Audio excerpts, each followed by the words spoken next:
Sagamos.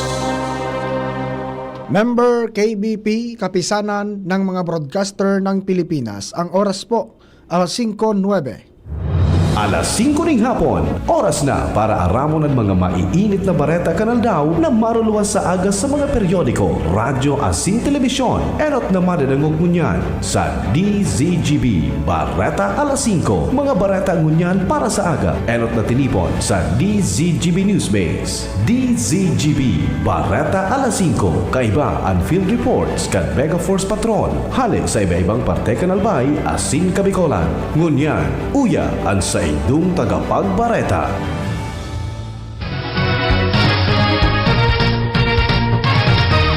Mga tugang maray na hapon, aldaw po nin Biyernes.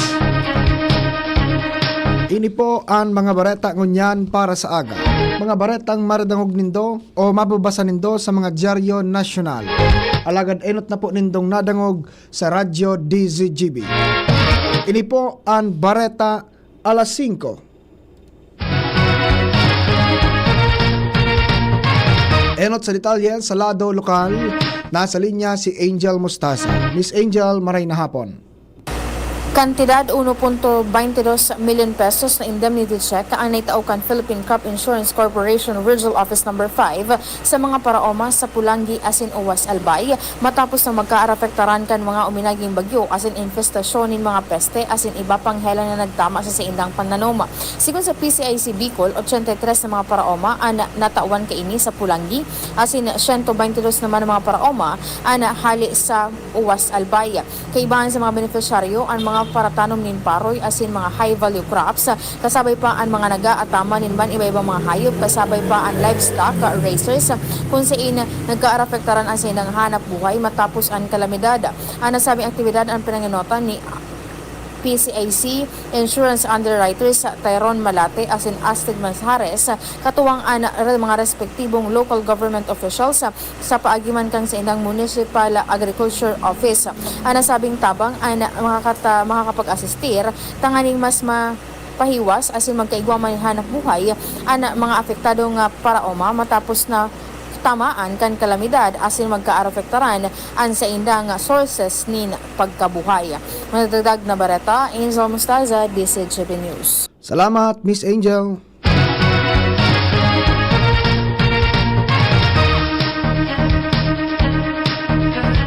Bareta, mga tugang sa lado nasyonal, ipigsusulong ni Senate Majority Leader Migs Zubiri na palawigon ang deadline para sa estate tax amnesty sagkod sa Disyembre 31, 2028. Sa Senate Bill 1865 na ipinaglatag ni Zubiri, katayuhan kini na matawanin dagdag na panahon ang mga tagapagmana na ayuson ang mga daipa na babayadan na obligasyon asin maibalyo ang mga propiedades na frozen.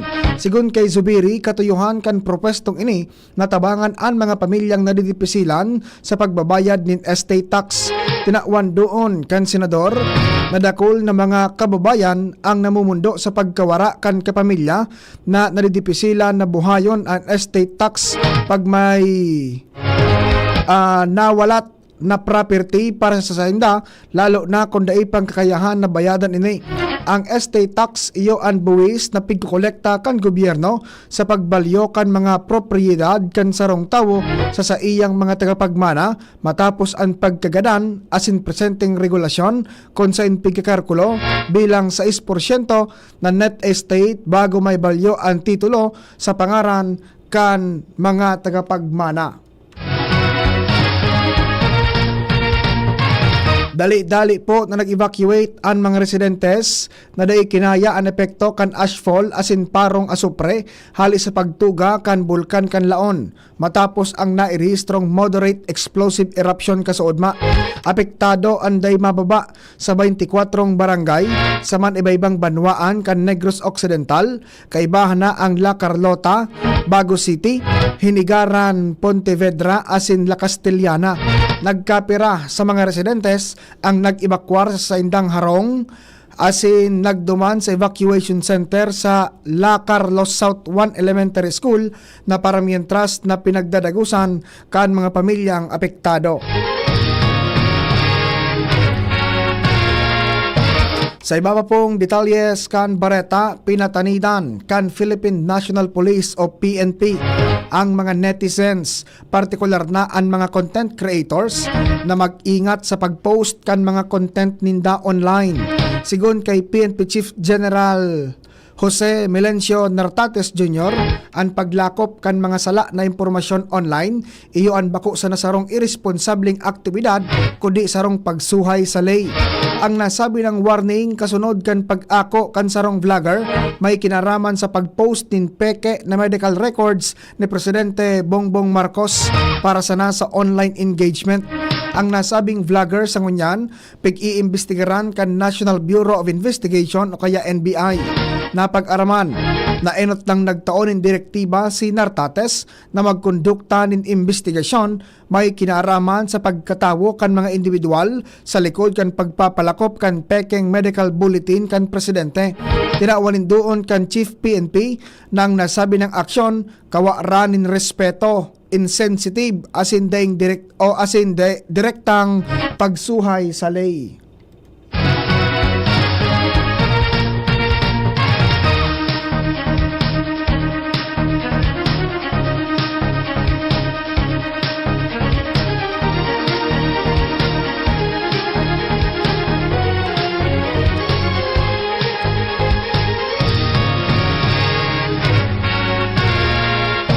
Siniguro kan House Committee on Suffrage and Electoral Reforms na ikukonsiderar kay ni ang pahayag kan business sector para sa propwestong pagrumpag kan political dynasty sa Pilipinas.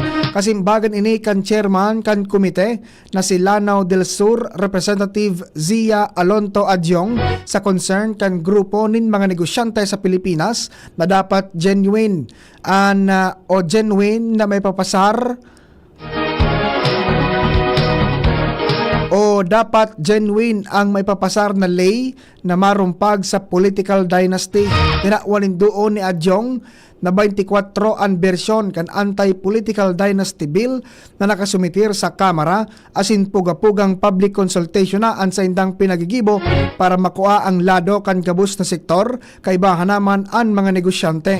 Sinabi man ni Bukidnon Representative Jonathan Kit Flores, pigpaplano man kan komite na makipaghuron sa mga representante kan business sector para matukar nin marhay sa sainda ang propwesto asin makuaman ang saindang mga input.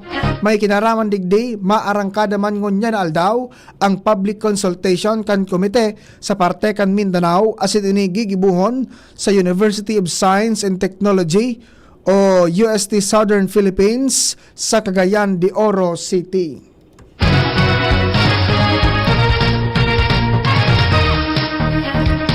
Sa iba pa pong detalyes kan mga bareta sa lado nasyonal, sa giraray na tinawanin doon kan Malacanang, nasusog sa ley ang pagpadara kay dating Presidente Rodrigo Duterte duman sa The Hague, Netherlands. Sigun kay Palace Press Officer asin PCO Undersecretary Claire Castro na nakaangkla ang naging lakdang kan gobyerno sa ley asin kun ang sarong kaso pigdadangog na sa sarong international tribunal pwedeng itoong kwenta na kan gobyerno dumaan ang pagdangog kan proseso. Dagdag pa kan palasyo may existido na obligasyon ang Pilipinas poon sa panahon na miyembro pa ini kan International Criminal Court o kaya ICC. Kaya maski dai pa pigmimidbid kan gobyerno ang presenteng jurisdiksyon kan korte sako pa man giraray ang mga aligasyon na nangyari durante kan miyembro pa ang nasyon sa nasabi ng tribunal. Pahayag ini kan palasyo matapos na magsumitir si Duterte nin waiver na dahil siya maatendir sa confirmation hearing kan ICC kung saan nakapalaman na kinidnap sana siya asin ginamitan pa nin pondo kan nasyon para sa ginamit na private jet. Piglinaw po kan Department of Social Welfare and Development o DSWD na bako automatikong makakaresibi nin benepisyo ang gabos na nagpapadakula din aki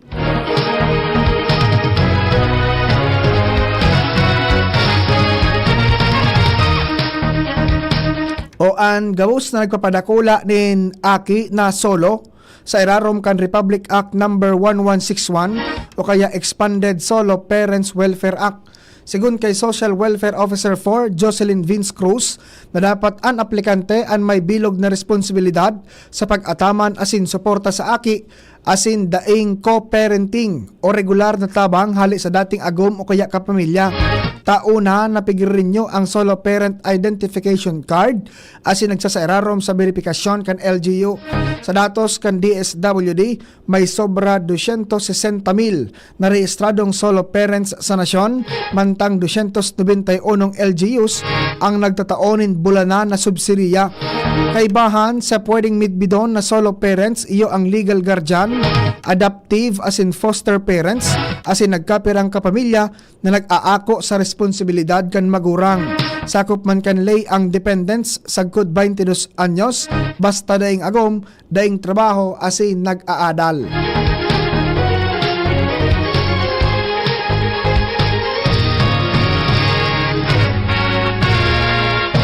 Nagpautob ang Bangko Sentral ng Pilipinas o BSP nin takras sa interest rate matapos ang pagtiripon kan Monetary Board ngunya na aldaw.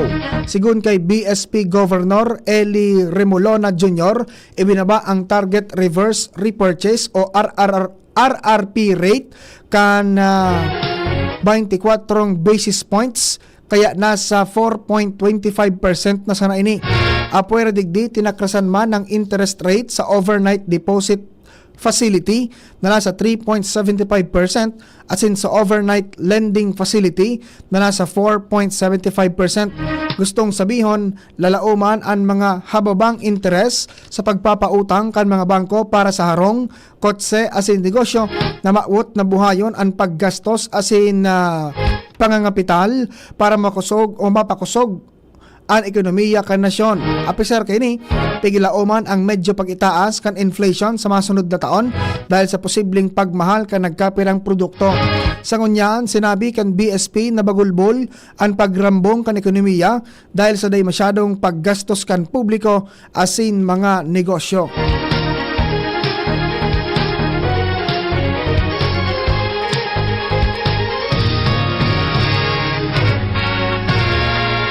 Mga tugang tinakwan doon ni Senador Erwin Tulfo na day siyang plano na magdalagan para sa mas halangkaw na posisyon sa 2028. Ini sa tahaw kan opinyon kan nagkakapira na panlaban kay Vice President Sara Duterte sa 2028 elections ang tandem ni na dating Vice President Leni Robredo asin Senador Erwin Tulfo. Nagpasalamat si Senador Erwin sa opinyon na ini asin sinabing makaugma alagad paglilinaw kan opisyal dahil siyang planong magdalagan sa mas halangkaw na posisyon. Aminado ang senador na pagal na siya asin an sa iyang pamilya sa taho kan mga batikos, panraraot asin demanda na pigahampang niya pati ang sa iyang tugang na si Senador Raffy Tulfo dahil in plano na magdalagan sa mas halangkaw na posisyon asin madalagan for re-election sa pagkasenador sa 2028. Naunang bita ni Senador Erwin na dakol pang ibang matitibay na pwedeng itandem kay Robredo asin ipigtaong suwestyon sinda Senador Bam Aquino asin Senador Risa Hontiveros.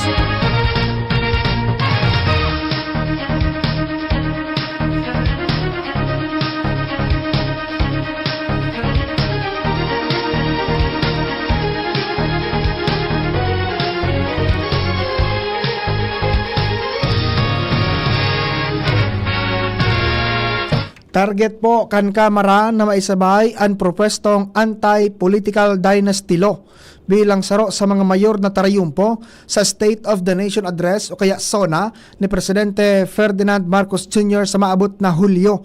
Sigun kay Lanao del Sur, 1st District Representative Zia Alonto Adjong, Chairman kan House Committee on Suffrage and Electoral Reforms, number 1 priority ang propwesto sa listahan kan Legislative Executive Development Advisory Council o kaya LEDAC, kaya pigidali ini na maipasar bago ang Lenten break kan Kongreso.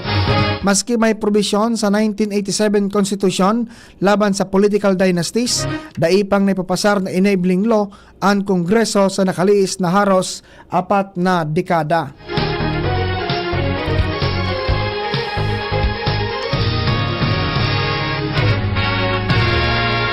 Kinumpirmar kan Department of Justice o DOJ na daig kasabay sa pinagbabawalang makalawas ni nasyon si Senador Joel Villanueva.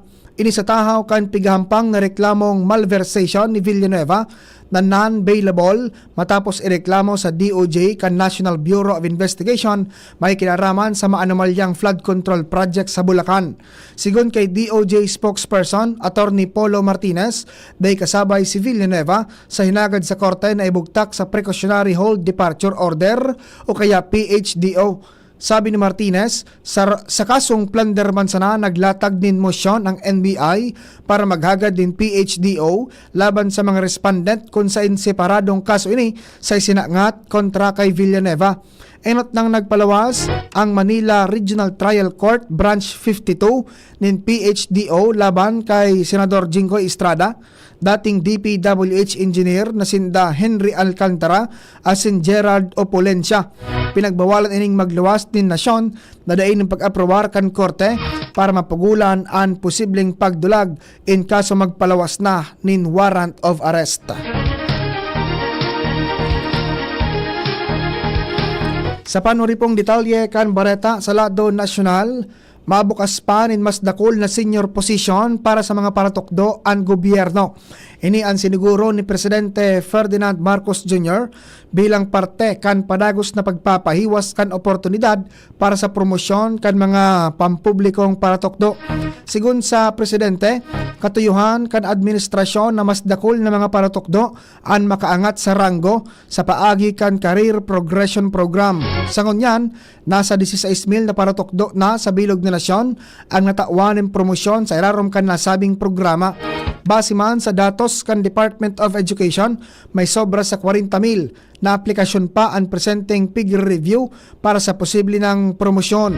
Tinawan doon kan Presidente na parte ini kan promisa niya sa mga paratokdo na dainin maritiro bilang Teacher 1. Mantang iniman ang sa iyang paagi para maibalik ang sakripisyo asin dedikasyon kan mga paratokdo pag-abot sa serbisyo publiko. Mga tugang, iyan po ang detalyes kan mga bareta ngunyan para sa aga. Mga bareta pong maruluwas, mababasa nindo sa mga dyaryo nasyonal. Alagad enot na pong nadangog sa radyo DZGB. Ini po ang bareta alas 5. June Napoles sa lado teknikal sa IT, Facebook asin YouTube si Jerome Martinez. Sa newsroom, News Director Mar de la Cruz. Katawang po si Jenny Balyara. Ako po ang sa intong naging tagapagbareta, Joshua Bino. Salamat, maray na hapon. Kung ikaw ay edad 50 pataas katulad ko, may mataas na